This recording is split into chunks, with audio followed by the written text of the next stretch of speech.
Baie welkom, ons is weer hier by CNH Capital en vandag praat ons oor tegnologie en waarom dit krities belangrik is om tegnologie te gebruik. Anderster loop jy risiko om nie volhoubaar te boer nie. Baie welkom, Davie, Nico, Willie, baie welkom. Dankie. Ek gaan by jou begin, Nico. Tegnologie en die gebruik van tegnologie, hoekom is dit so belangrik? Tio, jy kan amper vandag nie bekostig om sonder tegnologie te boer nie. So 'n paar jaar gelede het jy altyd gewonder, waar moet ek begin met tegnologie? Wat is die eerste stap wat ek moet neem? En dan sit jy en wonder daaroor en dan weet jy eintlik nie en dan los jy dit maar net uit. Ek dink vandag is dit van so 'n aard dat as jy nou 'n masjien koop, het jy amper die sleutel tot die poorte van tegnologie en landbou. So die platform is klaar gelê, jy win klaar 'n klomp data in met jou masjien, jy het klaar die toerusting binne in die masjien om jou implement te koppel op daai masjien wat geautomatiseer is op welke manier ook al. So ons het een van ons vennote het 'n opname gedoen so 'n paar jaar gelede net toe die oorlog en so aan in Oekraïne begin het. En met die kunsmispryse en so wat die hoogte ingeskiet het hulle 'n opname gemaak van as jy varierende toediening teenoor nie varierende toediening toepas in jou landboupraktyk, was jou marges rondom 190% rondweg. Maar as jy varierende toediening doen, skiet dit op na 700 tot 800% toe. So jy kan nie volhoubaar boer oor die langtermyn omrede daar soveel variables is, as ek Engels kan gebruik, in landbou om die risiko te neem om so klein marge te hê waarmee jy boer nie. En jy het klaar die belegging gemaak in die insameling van tegnologie toe jy die toerusting koop. Dis reg. Ja, die insameling van data is 'n given op die masjien. Ons is reeds gekoppel aan die internet. Jy samel 'n klomp data in. Dit gaan heen en weer na jou agronoom of na jou handelaar of jou diensverskaffers, stroom dit heen en weer en almal kan amper in werklike tyd berekende besluite neem rondom jou data of jou masjien en of hoe jy dit toepas dan nou op die grondvlak. Davie, van julle kant af as 'n finansierder, wat is julle oordeel rondom boere en die gebruik van tegnologie? Nico het nou so mooi gesê, boer kan nie bekostig om nie meer sonder tegnologie te boer nie. Dis tweeledig. Eerst aan die insetkant en die kostebestuurkant is dit krities. Maar tweedens aan die risikobestuur ook. En banke is natuurlik risikonemers, partykeer baie avers teenoor risiko. En in die geval van boerderye wat nie data gebruik nie, kan mense duidelik sien. Jou risiko verhoog en dan moet jy geprys word teen daardie risiko. So waarskynlik gaan 'n bank vir jou sê, okay, maar omdat jy nie hierdie data gebruik of optimaal produseer nie, gaan ons jou rentekoers dalk moet aanpas opwaarts om voorsiening te maak vir daai risiko.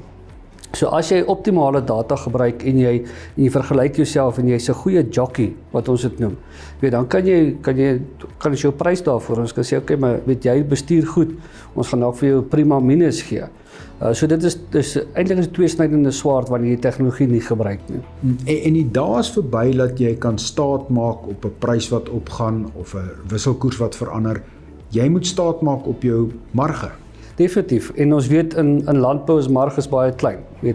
Is eintlik 'n risiko om jou hoop te plaas op 'n wisselkoers wat dalk gaan verswak as jy nie uitvoermark is of 'n mielieprys wat gaan verhoog. As dit gebeur is dit 'n bonus. Maar as jy jou koste optimaal bestuur en jy kan jouself prys binne in 'n baie wisselvallende mark, dan kan jy dit suksesvol doen. Hoop is nooit 'n strategie nie. Nee, glad nie.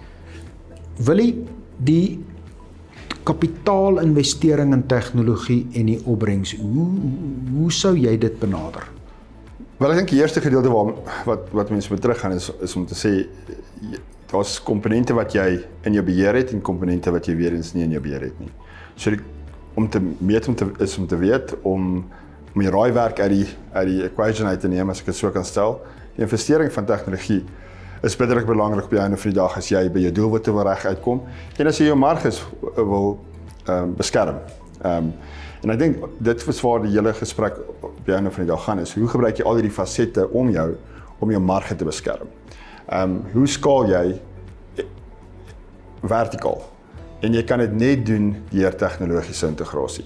En dan moet jy presies weet wat is jou marge, jou opbrengs, jou koste op elke punt van daai. Elke liewe punt.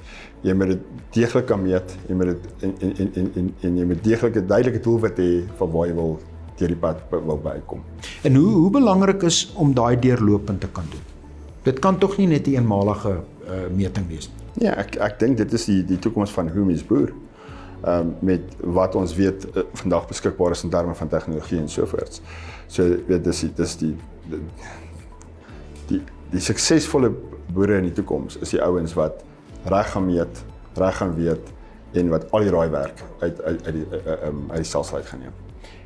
Al die raaiwerk uit die stelsel uitneem. Dit beteken alle tegnologie moet op dieselfde platform kan integreer. Ja, Theo, dit is kardinaal belangrik. As jy nie die data kan reg interpreteer op 'n platform wat almal dieselfde taal praat nie, gaan ons vashak.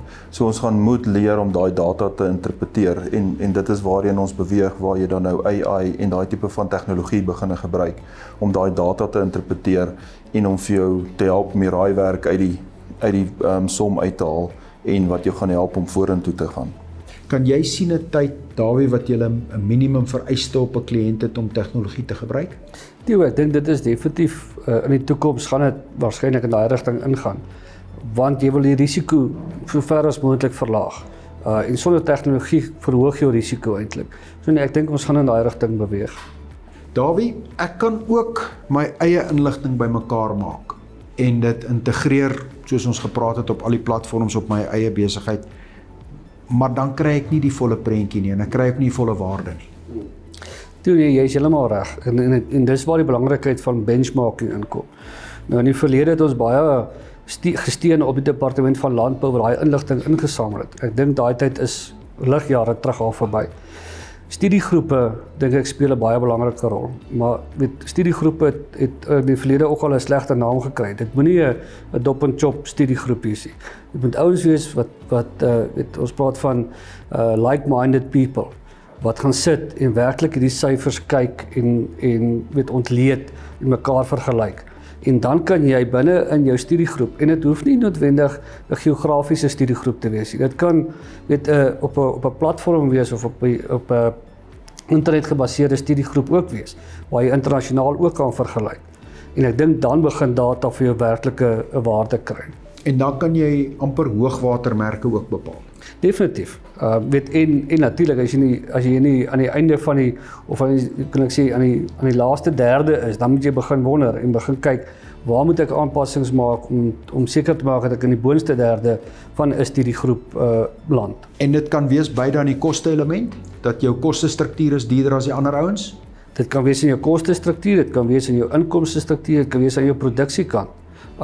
Selfs arbeidsbestuur. So dit dek die hele bestuur of die hele besigheid van jou boerdery. En dit kom terug, Nico, na wat jy gesê het, dat jy kan besluite maak volgens dit. Maar as jy nou kyk, tegnologie, finansiering, gebruik van tegnologie, waar sien jy die tendense in die toekoms in? Ek dink die toekoms van tegnologie, gedeelte daarvan ten minste is om meer van artificial intelligence gebruik te maak. As jy vat byvoorbeeld in 'n stroper vandag, stroper, hy stel self sy spoed, sy wind, sy siwe. Elke 20 sekondes besluit hy uit 1.2 biljoen opsies watse verstelling gaan ek gebruik om hom beter te maak. En hy deurloop en pas hy dit aan. Dis reg. So elke 20 sekondes. En 'n mens kan dit nie doen nie. Nee, jy kan nie. Jy gaan nie so vinnig kan nie. En ek dink dit is waar ons produsente, ons het nou vir mekaar gesê, almal is nie data-analiste nie, maar AI gaan vir hulle help om 'n data-analist te wees. Hy gaan die belangrikste inligting in 'n eenvoudige prentjie in die palm van sy hand hê om 'n berekende besluit te kan neem. En dit gaan die rasionele, optimale besluit met daai feite stel wees elke keer. Dis korrek. Ja, jy gaan elke keer presies weet, jy gaan die raai uit dit uithaal of die emosie gaan jy dit uit dit uithaal, want jy gaan presies kan sien wat is die waarheid en dit is nie 'n smoke and mirrors as ek dit so kan stel nie. Dawie, Nico, baie dankie. Willie, 'n slotopmerking van jou kant af? Ek dink die groot, as ons na alles luister, ek dink die belangrike gedeelte vir ons almal is om die boer te kry dat hy kan volhoubaar boer. En dit moet gebeur in 'n ekosisteem wat in balans is. Dit beteken die boer is volhoubaar, die leweranciers is volhoubaar, die afnemers is volhoubaar, die werknemers is volhoubaar, die bankiers is volhoubaar en om by dieselfde doelwitte uit te kom. Dan het ons geslaag in ons doel. Korrek, 100%. Ek dink dit was 'n baie lekker gesprek. My opinie is dat AI gaan nie jou werk of jou plaas vat nie. Iemand wat AI gebruik, gaan dalk jou plaas koop eendag.